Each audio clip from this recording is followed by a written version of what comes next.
بسم اللہ الرحمن الرحیم۔ عزیز طلبہ و طالبات، آج ہم کلاس 9 میں سبق شاعروں کی باتیں کا مطالعہ کریں گے۔ یہ سبق اپنی صنف کے اعتبار سے تذکرہ ہے اور اس کے مصنف جناب محمد حسین آزاد صاحب ہیں۔ آغاز سے پہلے اس ویڈیو کو لائک کیجئے، اسے شیئر کیجئے اور مزید اسباق کے لیے اس چینل کو سبسکرائب کرنا مت بھولیے گا۔ شاعروں کی باتیں۔ اس سبق کی تدریس کے بعد آپ اس قابل ہو جائیں گے کہ ادبی دنیا کی لطیف پیرائی میں بیان کی گئی باتیں پڑھ کر سمجھ سکیں۔ ادبی دنیا یعنی اہل ادب، یعنی ہمارے شعراء اور لکھاری وغیرہ، کہ انہوں نے لطیف پیرائی میں یعنی بڑے پرلطف انداز میں جو باتیں بیان کی ہیں ان کو پڑھیں اور ان کو سمجھ سکیں۔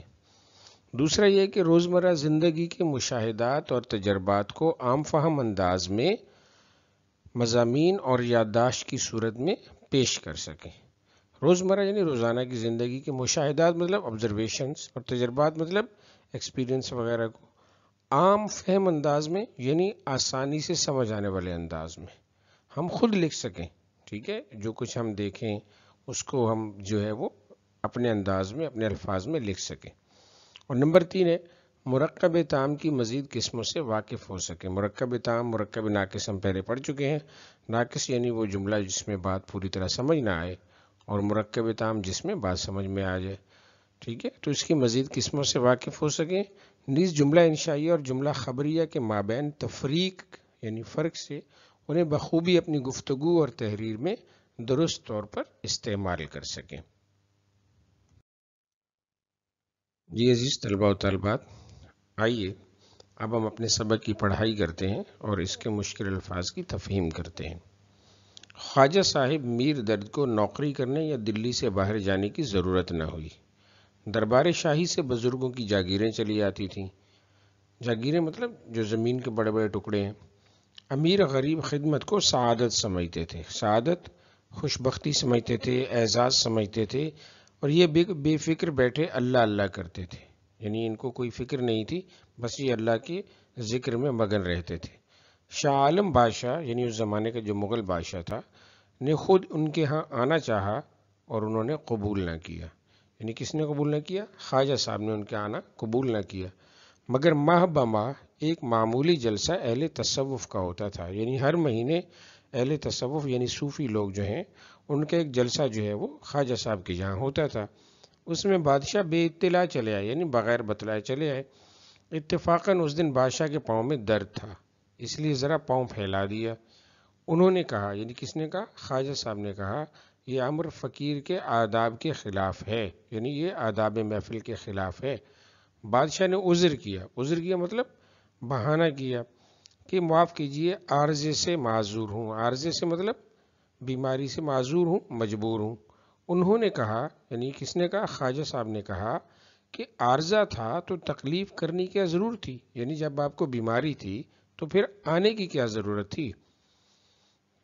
ایک دن سید انشا نواب سعادت علی خان کے ساتھ بیٹھے کھانا کھا رہے تھے اور گرمی سے گھبرا کر دستار سر سے رکھ دی تھی۔ دستار مطلب پگڑی وغیرہ۔ منڈا ہوا سر دیکھ کر نواب صاحب کی طبیعت میں چوہل آئی۔ چوہل مطلب شوخی، شرارت آئی۔ ہاتھ بڑھا کر پیچھے سے ایک دھول ماری، یعنی ایک تھپڑ رسید کیا۔ آپ نے جلدی سے ٹوپی سر پہ رکھ لی اور کہا، سبحان اللہ، بچپن میں بزرگ سمجھایا کرتے تھے، وہ بات سچ ہے کہ ننگے سر کھانا کھاتے ہیں تو شیطان دھولے مارا کرتا ہے۔ یعنی کہ یہاں پر سید انشا نے نواب صاحب کو شیطان بنا دیا۔ خواجہ حیدر علی آتش کے ایک شاگرد اکثر بے روزگاری کی شکایت سے سفر کا ارادہ ظاہر کیا کرتے تھے۔ بے روزگاری یعنی ان ایمپلائمنٹ، کام کا نہ ہونا، نوکری کا نہ ہونا۔ خواجہ صاحب اپنی آزادہ مزاجی سے کہا کرتے تھے، یعنی سادگی سے یا لاپرواہی سے، کہ میاں کہاں جاؤ گے؟ 2 گھڑی مل بیٹھنے کو غنیمت سمجھو، غنیمت سمجھو، کافی سمجھو، اور جو خدا دیتا ہے اس پر صبر کرو۔ ایک دن وہ آئے اور کہا کہ حضرت رخصت کو آیا ہوں، یعنی اجازت لینے آیا ہوں۔ فرمایا، خیر باشد، یعنی خیر ہے، کہاں؟ انہوں نے کہا، کل بنارس کو روانہ ہوں گے، کچھ فرمائش ہو تو فرما دیجئے۔ آپ ہنس کر بولے اتنا کام کرنا کہ وہاں کے خدا کو ذرا ہمارا بھی سلام کہہ دینا۔ وہ حیران ہو کر بولے کہ حضرت یہاں اور وہاں کا خدا کوئی جدا ہے، کوئی الگ ہے؟ یعنی کہ فرمایا کہ شاید یہاں کا خدا بخیل ہے اور وہاں کا کچھ سخی ہو۔ بخیل مطلب کنجوس۔ انہوں نے کہا معاذ اللہ، توبہ توبہ، آپ کے فرمانے کی بات ہے، یعنی آپ کے یہ کہنے کی بات ہے جو آپ بات کر رہے ہیں۔ خواجہ صاحب نے کہا بھلا سنو تو صحیح، جب خدا وہاں یہاں ایک ہے تو پھر ہمیں کیوں چھوڑے جاتے ہو؟ جس طرح اس سے وہاں جا کر مانگو گے اسی طرح یہاں مانگو، جو وہاں دے گا تو یہاں بھی دے گا۔ اس بات نے ان کے دل پر ایسا اثر کیا کہ سفر کا ارادہ موقوف کیا، یعنی ملتوی کر دیا، اور خاطر جمعی سے بیٹھ گئے، یعنی اطمینان سے آرام سے بیٹھ گئے۔ ایک دفعہ برسات کا موسم تھا، بادشاہ بہادر شاہ ظفر قطب میں تھے، یہ استاد ذوق ہمیشہ ساتھ ہوتے تھے۔ اس وقت قصیدہ لکھ رہے تھے۔ قصیدہ یعنی شاعری کی ایک قسم ہے جس میں شاعر بادشاہ کی مدح بیان کرتے ہیں، اور اس کا جو مصرع تھا، شب کو میں اپنے سر بستر خواب راحت، شب کو رات کو سر بستر یعنی اپنے بستر پر، خواب راحت یعنی راحت کی نیند لے رہا تھا۔ اب یہ مصرع انہوں نے لکھا تھا اور ارد گرد کا جو منظر ہے وہ نیچے بیان کیا گیا کہ چڑیاں سایہ بان میں تنکے رکھ کر گھونسلہ بنا رہی تھیں، اور ان کے تنکے جو گرتے تھے انہیں لینے کو بار بار ان کے آس پاس بیٹھتی تھیں۔ یہ عالم محویت میں بیٹھے تھے، یعنی یہ مگن بیٹھے تھے۔ ایک چڑیا سر پر آن بیٹھی، انہوں نے ہاتھ سے اڑا دیا۔ تھوڑی دیر میں پھر آن بیٹھی، انہوں نے پھر اڑا دیا۔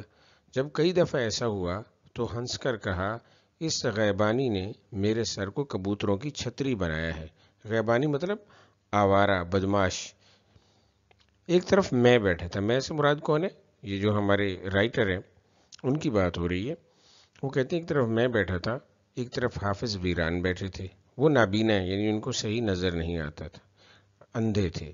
انہوں نے پوچھا حضرت کیا، یعنی کیا بات ہے؟ میں نے حال بیان کیا تو محمد حسین آزاد صاحب کہتے ہیں کہ میں نے حال بیان کیا بھی، اس طرح ایک چڑیا بار بار ان کے سر پہ آ کے بیٹھ جاتی ہے۔ ویران بولے کہ ہمارے سر پر تو نہیں بیٹھتی۔ استاد نے کہا بیٹھے کیوں کر؟ استاد سے مراد کون ہے؟ استاد ذوق صاحب، ابراہیم ذوق صاحب۔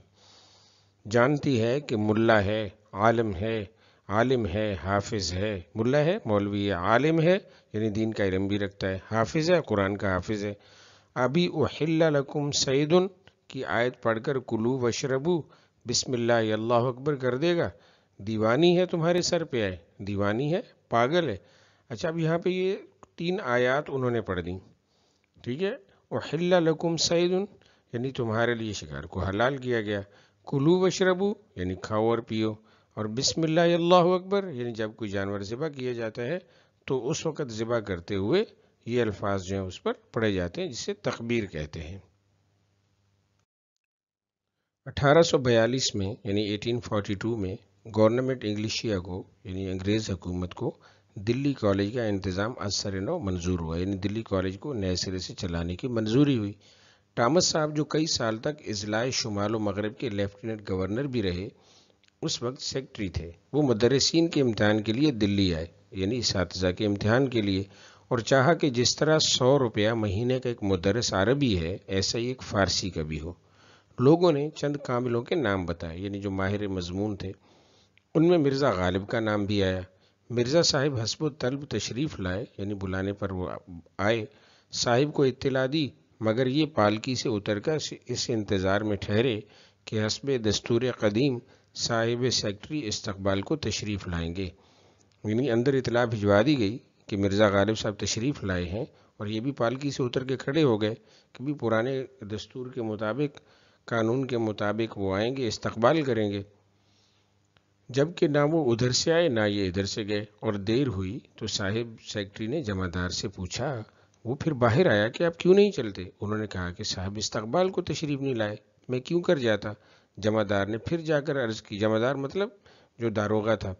صاحب باہر آئے اور کہا جب آپ دربار گورنری میں بحیثیت ریاست تشریف لائیں گے تو آپ کی وہ تعظیم ہوگی، یعنی جب آپ دربار میں بلائے جائیں گے، ریاست کے مہمان ہوں گے تو آپ کو لازم رسپیکٹ ملے گی، لیکن اس وقت آپ نوکری کے لیے آئے ہیں، اس تعظیم کے مستحق نہیں، یعنی اس ریسیپشن کے، اس استقبال کے آپ حقدار نہیں۔